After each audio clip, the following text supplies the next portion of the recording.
பசுமையும் பாரம்பரியம் பத்தி பேச வந்திருக்கிறேன். ஒரு ஊர்ல ஒரு வயசான பாட்டி இருந்தாங்களாம். அந்த பாட்டி பேர் கண்ணம்மா. அவங்களுக்கு 2 பேரனா. ஒருத்தன் பேர் பாலு, ஒருத்தன் பேர் சக்தி. பாலு அவங்க பாட்டி கூட கிராமத்துல வளர்ந்து பிறந்தானா. சக்தி சிட்டியில படிச்சு வாழ்ந்தானா. ஒரு நாள் ஸ்கூல் லீவுக்கு சக்தி அவங்க பாட்டி வீட்டுக்கு போனானா. அவனுக்கு எதுவுமே பிடிக்கலையா. ஏன்னா அங்க கரண்ட் இல்லையா, சுத்தமான தண்ணி இல்லையா, டிவி இல்லையா. அதெல்லாம் அவனுக்கு அங்க பிடிக்கலையா. அவனுக்கு சோகமா இருந்தானா.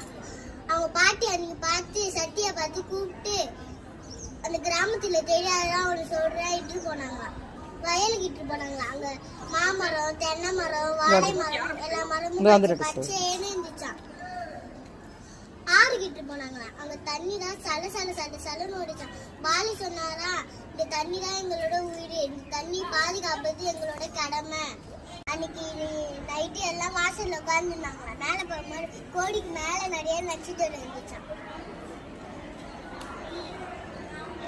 அவங்க பாட்டு சொன்னாரா, இந்த மாதிரி நட்சத்திரம் ஒளி, இந்த இயற்கை காத்து அதான் சிட்டியில கிடைக்குமா கேட்டாங்க. அவங்க பாட்டி சொல்ல சொல்ல அவனுக்கு மனசு மாறிடுச்சான்.